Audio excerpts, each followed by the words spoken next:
Hello everyone, this is Anjali and welcome back to my channel Korean drama explanation. आज love in contract part 4 को explain करने जा रही हूँ।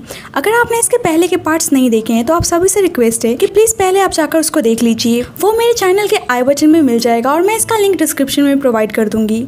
सो आप सभी को ज़्यादा लेट ना कराते हुए हम ड्रामे की तरफ बढ़ते हैं।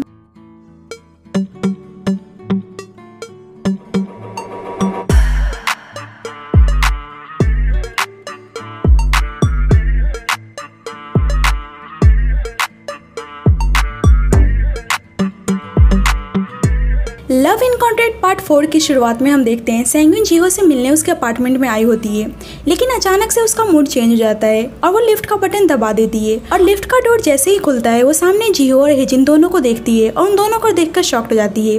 हेजिन सेंगविन को देखता है तो देखता ही रह जाता है क्योंकि उसने उसको 13 साल बाद देखा था। दोनों उसका नाम पुकारते हैं, जहाँ जिहो एक साइड से उसको सेंगविन बोलता है और हेजिन उसे जैमी, लेकिन सेंगविन बिल्कुल भी रिएक्ट नहीं करती है क्योंकि वो अपनी पुरानी लाइफ से निकल चुकी थी और उसने अपना नाम जैमी से सेंगविन रख लिया था। तीनों लिफ्ट में होते हैं और हेजिन जान के अपनी कैट को बोलता है कि जैमी तुम ठीक हो ना अंकल के पास, जहाँ जिहो सेंगविन को बताता है कि ये कैट हेजिन की है, जिससे वो पूछती है कि फिर उसने उस कैट को क्यों पकड़ रखा है। जिहो बताता है कि कैट उस आदमी को बिल्कुल भी पसंद नहीं करती है और यहाँ बेचारा हेजिन का मुंह बन जाता है। हेजिन सेंगविन और जिहो के हाथ में सेम कपल रिंग देखता है, जिससे उसे लगता है कि ये दोनों कपल हैं और वो कहता है कि क्या वो दोनों सेकंड फ्लोर पे रहते हैं, क्योंकि उसके मैनेजर ने बताया था कि उसके फ्लोर के नीचे एक शादीशुदा कपल रहते हैं। लेकिन सेंगविन उसकी बातों पर बिल्कुल भी रिएक्ट नहीं करती है और अपने आप को नॉर्मल दिखाने की कोशिश करती है। हेजिन सेंगविन को बताता है कि उसका नाम किंग हेजिन है, जिससे वो उसे ध्यान से देखने लगती है और हेजिन को लगता है कि शायद वो उसे पहचान गई है, लेकिन वो उसके पास सिर्फ लिफ्ट का बटन प्रेस करने के लिए आती है और वो खुद को बहुत ही नॉर्मल दिखाने की कोशिश करती है, जैसे वो उसको जानती ना हो। जियो हेजिन से पूछता है कि जैमी को कोई डिसीज तो नहीं है, जिससे हेजिन बहुत ज्यादा ऑफेंड हो जाता है और सोच रहा होता है कि पता नहीं क्या सोच के जैमी इस आदमी के पास चली गई। यहाँ हम देख पाते हैं कि सेंगविन को कैट से एलर्जी है और फॉर्चुनेटली वो सेकंड फ्लोर पे आकर उसका लिफ्ट रुक जाता है, इसलिए वो जल्दी से बाहर निकल जाती है। जिहो उस कैट को लेकर हेजिन के अपार्टमेंट में आता है। हेजिन उससे पूछता है कि उसने शादी कब की, जिससे वो बताता है 5 साल पहले। इसके बाद हेजिन उससे पूछता है कि वो कितने टाइम से डेट कर रहा था। जिहो को समझ में नहीं आता कि वो उससे ऐसे क्वेश्चन क्यों पूछ रहा है। हेजिन को पता था कि इना ग्रुप की डॉटर फॉरेन कंट्री में चली गई थी। वो जिहो से पूछता है कि क्या उसका जन्म बाहर कंट्री में हुआ था, जिससे जिहो उससे कहता है कि वो क्या पूछे जा रहा है। हेजिन कहता है कि क्या तुम जैमी को नहीं जानते हो, जिससे जिहो कहता है कि हाँ मैं बिल्कुल जानता हूँ और वो उसके कैट को दिखाने लगता है, जिससे हेजिन डर जाता है और वो जैमी को उसके रूम में रखने के लिए बोलता है। जिहो की नजर हेजिन के पोस्टर पे पड़ती है, जिसे हेजिन बताता है कि ये उसकी फिल्म की पोस्टर है और ये लिमिटेड एडिशन है, इसलिए उसे ये पोस्टर नहीं मिल सकती है। लेकिन जिहो को फिल्मों में कोई इंटरेस्ट ही नहीं था और वो वहाँ से चला जाता है। अपने अपार्टमेंट में जाके वो उस पार्सल को अनबॉक्स कर रहा होता है, जिसमें बहुत सारे डिटर्जेंट और सफाई करने का सामान होता है। एंड गाइस, आप लोगों को पता चल ही गया होगा कि वो इतनी सारी सफाई करने का सामान किस लिए लेकर आया है। सेंगविन उससे हेजिन के बारे में पूछती है कि क्या वो उस सेलिब्रिटी को जानता है जो उसके ऊपर रहने के लिए आया है। जब जियो को पता चलता है कि अच्छा वो सेलिब्रिटी है, वो बताता है कि उसने उसे डिलीवरी मैन समझ लिया था। ये सुनकर सेंगविन हैरान हो जाती है और कहती है कि सही में तुम बाकी लोगों से बहुत ही ज्यादा अलग हो। दोनों बैठ के एक दूसरे को देख रहे होते हैं, जिससे जियो कहता है कि क्या उसे उसके लिए खाना बनाना चाहिए, जिससे सेंगविन मन में सोच रही होती है कि अब वो उसके लिए कुक भी नहीं करना चाहता है। वो चाहता है कि मैं यहाँ से चली जाऊँ। जियो उसे बताता है कि अभी उसके पास बनाने के लिए कुछ इंग्रेडिएंट्स नहीं है और वो उसको याद दिलाता है कि उसने लास्ट टाइम कहा था कि अब से वो उसके लिए कुक करेगी जब तक वो उसका कॉन्ट्रैक्ट खत्म नहीं हो जाता। ये सुन के सेंगविन को रियलाइज होता है कि उसने जियो को मिसअंडरस्टैंड कर लिया और वो जल्दी से फ्रिज में उसे जो भी मिलता है उससे एक डिश प्रिपेयर करने चली जाती है। बेचारा दूर बैठे जियो उसे ही देख रहा होता है कि आज वो कुछ गंद ना फैलाए, लेकिन सेंगविन तो थी ही मैसी टाइप की। वो पूरे किचन का सत्यानाश कर देती है और वो इतने स्टाइल में डिश प्रिपेयर कर रही होती है जैसे वो कितनी बड़ी शेफ हो। बेचारी जियो की सांसें अटक गई होती है कि आज वो उसके किचन के साथ क्या करने वाली है, लेकिन वो ऊपर से खुद को नॉर्मल दिखाने की कोशिश कर रहा होता है। वो अपना डिश प्रिपेयर करके जियो को खाने के लिए देती है और वो डिश उसको बहुत ज्यादा पसंद आती है। सेंगविन उससे पूछती है कि क्या उसके पास वाइन या अल्कोहल है, लेकिन वो मना कर देता है क्योंकि वो ड्रिंक नहीं करता था।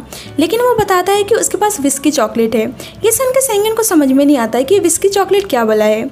जियो बताता है कि वो बहुत ज्यादा पसंद करता है, जिससे सेंगविन कंफ्यूज हो जाती है और उसे कहती है कि उसने कहा था कि वो ड्रिंक नहीं करता है, जिससे जियो बताता है कि विस्की चॉकलेट को च्यू करके खाते हैं, उसे ड्रिंक नहीं कर सकते। ये सुन के सेंगविन का दिमाग ही हिल जाता है और वो उसे कहती है कि तुम सही में बहुत ज्यादा स्पेशल हो। दूसरी साइड हेजिन सेंगविन के बारे में ही सोच रहा था कि वो फर्स्ट टाइम उससे कैसे मिला था और उसे समझ में नहीं आ रहा था कि जियो को जेमी के बारे में कैसे नहीं पता और वो लिफ्ट का इंसिडेंट याद करने लगता है कि वो जान के अपने कैट को जेमी बुला रहा था। और अब उसको रियलाइज होता है कि शायद जेमी अपना आइडेंटिटी को छुपा रही है, लेकिन उसे बिलीव नहीं हो रहा होता है कि जेमी ने शादी कर ली है, क्योंकि उसे शादी में बिल्कुल भी इंटरेस्ट नहीं था। कुछ टाइम बाद वो अपने पुराने कपड़ों को नीचे फेंकने के लिए जा रहा होता है। डिनर के बाद सेंग्यून अपने रिंग को उतार के गंगनम के साथ कहीं जाने के लिए रेडी हो रही होती है। जब भी हेजन लिफ्ट से अपने कपड़ों को फेंकने के लिए आ रहा होता है और लिफ्ट ओपन होने पर खुद के सामने सेंग्यून को देखता है और वो नोटिस करता है कि सेंग्यून के फिंगर में उसका रिंग नहीं है। वैसे ही लिफ्ट का डोर ओपन होता है और वो सेंग्यून को घूर कर देख रहा होता है, जिससे सेंग्यून उसे कहती है कि उसका फ्लोर आ गया है, उसे जाना नहीं है, इसीलिए वो बाहर चला जाता है। और थोड़ी देर बाद वो नोटिस करता है कि सेंग्यून अपने कार में बैठ के कहीं जा रही है।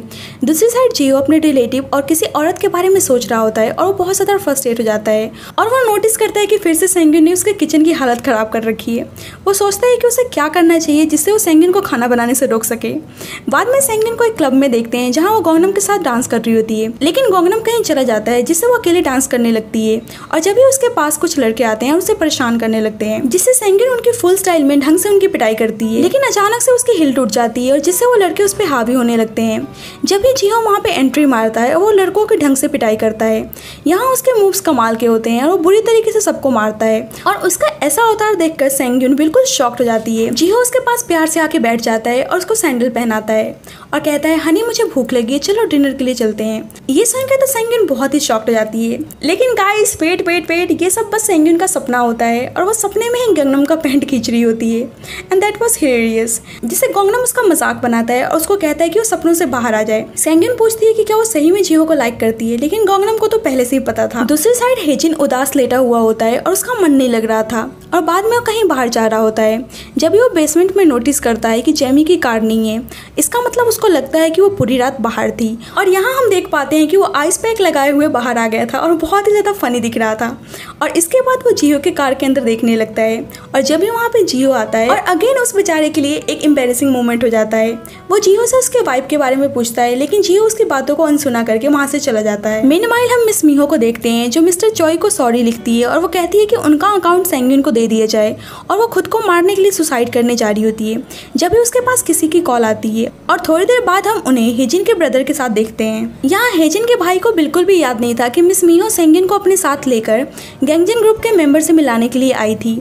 हेजिन का ब्रदर उन्हें गैंगजिन ग्रुप में आने के लिए इनवाइट करता है। रात में हेजिन सेंग्यून के बारे में ही सोच रहा था और वो न्यूज़ देख रहा होता है, जिससे वो उसी लड़की का न्यूज़ देखता है जिसे किसी ने चाकू स्टेप करके मार दिया था। जब भी उसे बाहर से कुछ आवाजें आती हैं और वो बाहर जाकर देखता है कि जियो चाकू लेकर किसी चीज पर स्टेप कर रहा है और उसे ऐसे करते हुए देखकर वो बुरी तरीके से डर जाता है और गलती से उसका फोन वहीं पे गिर जाता है, जिससे जियो उसकी आवाज सुनकर वहां से चला जाता है। डरते डरते बेचारा हेजिन नीचे आता है और वो नोटिस करता है कि ये उसी लड़की की फोटो है जिसका न्यूज़ वो कुछ टाइम पहले देख रहा था। और ये देख के बेचारा बुरी तरीके से डर जाता है और वो भाग के अपने अपार्टमेंट में जाता है। रात का टाइम वैसे ही था और उसे डर के मारे अब नींद भी नहीं आ रही थी और वैसे ही उसके डोर बेल की आवाज़ आती है और वो अपने अवार्ड उठाए डोर की तरफ बढ़ता है और देखता है कि बाहर उसका मैनेजर आया हुआ है।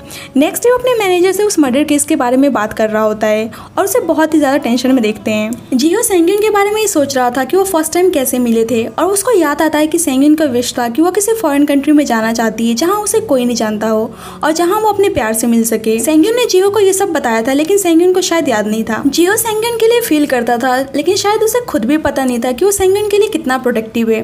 और उसने कुछ टाइम पहले उसके पर्स में एक फ्लाइट टिकट देखा था जिसमें सेंग्यून 1 मंथ बाद वैंकूवर के लिए जाने वाली थी। इसीलिए सेंग्यून की खुशी के लिए उसने डिवोर्स लेने के बारे में सोचा था ताकि सेंग्यून रिटायरमेंट के बाद अपनी न्यू लाइफ सही से स्टार्ट कर सके। और जब भी उसने सेंग्यून को डिवोर्स लेने के लिए कहा, दूसरी साइड हेजिन अभी भी डरा हुआ था और वो एक कार की आवाज सुन के विंडो से देखता है कि सेंग्यून आई हुई है और वो भाग के सेंग्यून के पास जाता है और उसे जियो के अपार्टमेंट में जाने के लिए रोकता है और उसे कहता है कि वो 2 दिन से कहाँ गायब थी, वो आई क्यों नहीं। सेंग्यून कहती है कि वो उसे आंसर देना जरूरी नहीं समझती है। वो सेंग्यून से पूछता है कि उसका हस्बैंड क्या करता है, लेकिन सेंग्यून को तो खुद भी पता नहीं था कि जियो करता क्या है।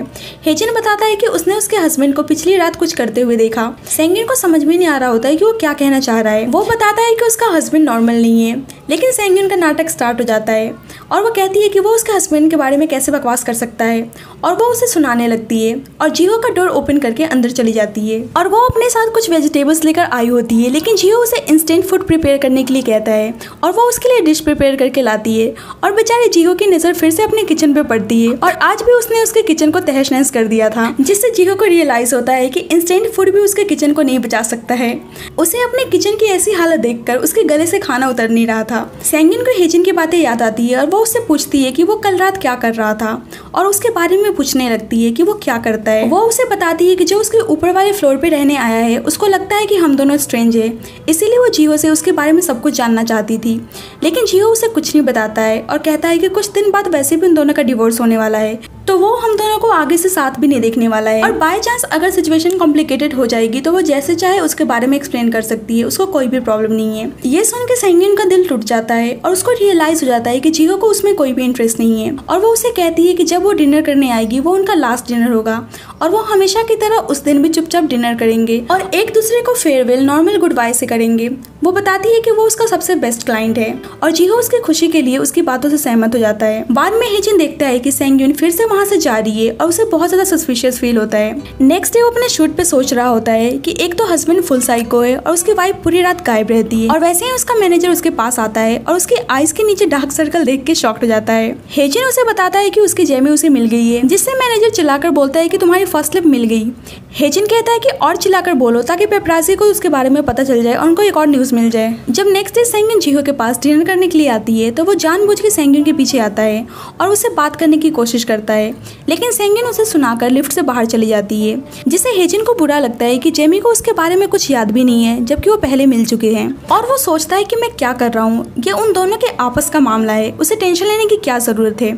उसके हस्बैंड के पास उस डेड वुमेन की फोटो है, चाकू है, या फिर उसने उस वुमेन के फिंगर को ब्रेक कर दिया क्योंकि वो उसको पसंद नहीं करता था, इसमें रॉन्ग क्या है? वो ये सब बोल के अपने अपार्टमेंट के लिए निकल जाता है। दूसरी साइड सेंगिन जियो के अपार्टमेंट में जाने के लिए खुद को प्रिपेयर कर रही होती है और वो डोरबेल प्रेस करने जा ही रही होती है कि जब ये भाग के हेजिन उसके पास आता है और उसे अपनी तरफ खींच लेता है और उसे कहता है कि वो उसे बचाने के लिए आया है। वो उसे बताता है कि उसका हस्बैंड बहुत ज़्यादा डेंजरस है और उसने अपनी आंखों से देखा है और इस चक्कर में वो सो भी नहीं पाया था। वो सेंगिन से पूछता है कि उसका उसके हस्बैंड के साथ कैसा रिलेशनशिप है। सेंगिन को पता था कि आज उसके कॉन्ट्रैक्ट का लास्ट डेट है और इसके बाद वो कपल नहीं रहने वाले हैं, इसीलिए वो उसे बताने जा ही रही होती है कि वो दोनों डिवोर्स लेने वाले हैं। जब ही जियो अपने अपार्टमेंट का डोर ओपन करता है और उसे देखकर हेजिन सेंगिन को अपने पीछे छुपा लेता है ताकि वो उसे हार्म ना कर सके और उन दोनों को ऐसे देखकर जियो सेंगिन से कहता है कि हनी मुझे भूख लगी, चलो कुछ खाते हैं। ये सुनकर तो सेंगिन को बिलीव ही नहीं हो रहा होता है कि वो उसे हनी बुला रहा है और ये एपिसोड यहीं पे एंड हो जाता है। So thank you guys for watching this video. मैं नेक्स्ट पार्ट जल्दी अपलोड करूंगी। सो फ्रेंड्स, अगर आपको मेरी वीडियो अच्छी लगी हो तो प्लीज़ आप उसको लाइक कर दीजिएगा और मेरे चैनल को सब्सक्राइब कर दीजिएगा। Thank you.